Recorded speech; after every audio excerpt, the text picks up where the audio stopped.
So first time வந்து ரினியை பார்த்தப்போ எனக்கு ரொம்ப பிடிச்சிருந்தது. ஸோ அவன் வெட்கப்பட்ட விதம் வந்து எனக்கு ரொம்ப பிடிச்சிருந்தது.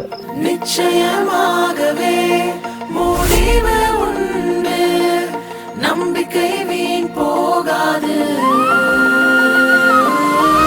நிச்சயமாகவே முடிவு உண்டு, நம்பிக்கை வீண் போகாது.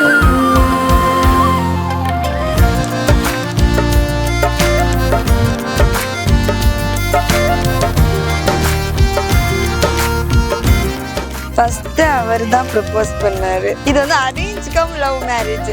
லவ் மேரேஜ் பண்ணணும்னு ஆசை, ஆனால் அரேஞ்ச் மேரேஜ் பண்ணிட்டு, ஆனால் அரேஞ்ச் மேரேஜ் பண்ணாலுமே லவ் பண்ணி பண்ணணும். அதே மாதிரி அமைஞ்சிட்டு உன்னை ஆசீர்வதிக்கவே ஆசீர்வதித்திடுவே, உன்னை பெருக பண்ணவே பெருக பண்ணிடுவே. அது இந்த 2 months ஆக்சுவலாக ரொம்ப நிறைய பேசி ரொம்ப புரிஞ்சு லவ் பண்ணி, அந்த லவ் பண்ணி தான் மேரேஜ் பண்ண மாதிரி எனக்கு ஃபீலு. ஸோ அதனால் நான் அவளை ரொம்ப ஆக்சுவலாக லவ் பண்ணுறேன். அப்புறம் அவங்க வீட்டில் இருக்க எல்லாருமே எனக்கு ரொம்ப பிடிச்சிருக்கு. அவங்க தங்கச்சி, அம்மா, அப்பா, தம்பி எல்லாருமே வந்து எங்கள் வீடு ஃபேமிலி மாதிரி தான் நான் ஃபீல் பண்ணுறேன் ஆரம்பத்துலேருந்து. ஸோ அவளும் எல்லாருமே எனக்கு ரொம்ப பிடிச்சிருக்கு.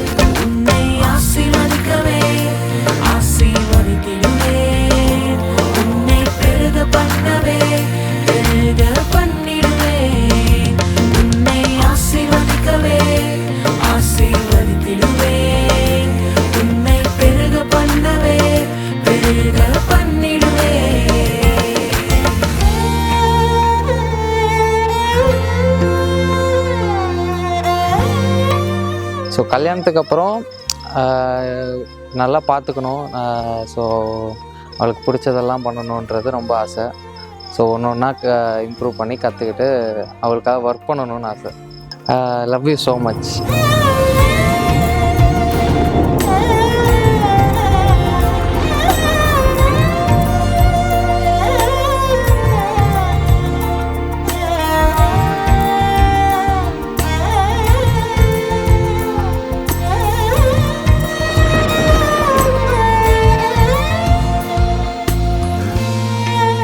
எங்கள் பொண்ணு ரொம்ப பிடிக்கும் எங்களுக்கு. அவள் ரொம்ப நேசிக்கிறோம். ஏன்னு சொன்னால் சாமி அந்த பொண்ணை எங்களுக்கு கொடுத்தாருன்னு சொல்லி நம்புகிறோம். குழந்தையே பிறக்காதுன்னு சொன்ன இடத்துல டாக்டர் வந்து செக் பண்ணிவிட்டு உங்களுக்கு குழந்தை ஆயிடுச்சின்னு சொன்ன சமயத்தில் அவங்க ஆப்ரேஷன் பண்ணணும்னு சொன்னாங்க.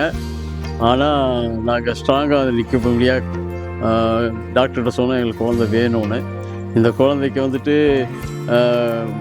முடி இருக்காது, இல்லைனாக்கா அங்கவீனமாக இருக்கும், கருப்பாக இருக்கும், அப்படி இருக்கும். அதனால் கலைச்சிடுங்க.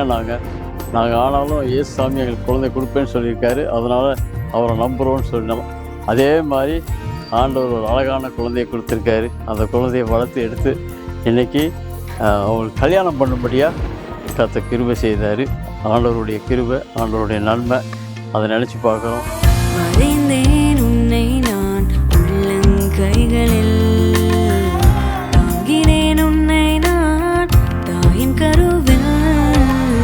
வரைந்தேன், உன்னை நான் உள்ளங்கைகளில் தாங்கினேன், உன்னை நான் தாயின் கருவில் காத்திடுவேன், உன்னை கண்ணின் மணி போல் ஜீவிய காலம் எல்லாம். காத்திடுவேன், உன்னை கண்ணின் மணி போல் ஜீவிய காலம் எல்லாம். ஜீவிய காலம் எல்லாம். நிச்சயமாகவே முடிவு உண்டு, நம்பிக்கை வீண் போகாது. நிச்சயமாகவே முடிவு உண்டு, நம்பிக்கை வீண் போகாது. உன்னை ஆசீர்வதிக்கவே ஆசீர்வதித்திடுவே, உன்னை பெருக பண்ணவே பெருக பண்ணிடுவே. கல்யாண கோலத்தில் பார்க்குறதுக்கு நான் கொடுத்து வச்சுருக்கணும். நான் இருக்க மாட்டேன்னு நினச்சேன், ஏன்னா எனக்கு ஹார்ட் ப்ராப்ளம் இருக்குது. ஆனால் இப்போது என் மகளுக்கு மேரேஜ் பண்ணி பார்க்குறதுல எனக்கு ரொம்ப சந்தோஷம். பிரிஞ்சு போகிறாங்கன்றப்போ எனக்கு என்னோட சப்போர்ட்டே என்னை விட்டு தூரம் போகுதுன்னு தான் எனக்கு ஃபீல் ஆகுது. ஏன்னா எங்களோட வீட்டில் எல்லா சப்போர்ட்டிவாக இருந்திருக்கா, எனக்கு ஆறுதலாக இருந்திருக்கா. நிறைய விஷயங்களுக்கு ரொம்ப ஆறுதலாக இருக்கா.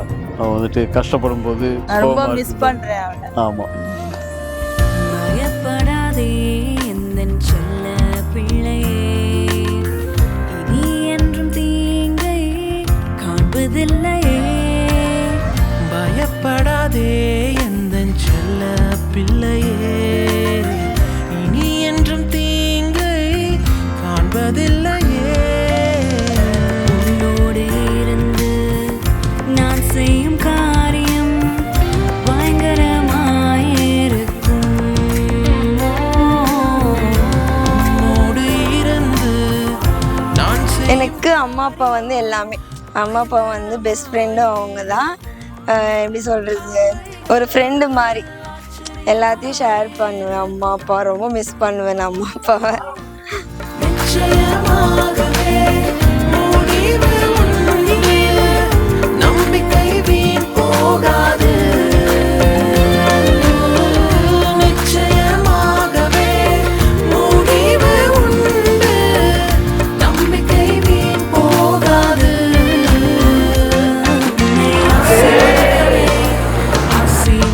ஆசீர்வதித்திடுவேன், உன்னை பெருக பண்ணவே பெருக பண்ணிடுவேன். உன்னை ஆசீர்வதிக்கவே ஆசீர்வதித்திடுவேன், உன்னை பெருக பண்ணவே பெருக பண்ணிடுவேன். லவ் யூ பட்டு.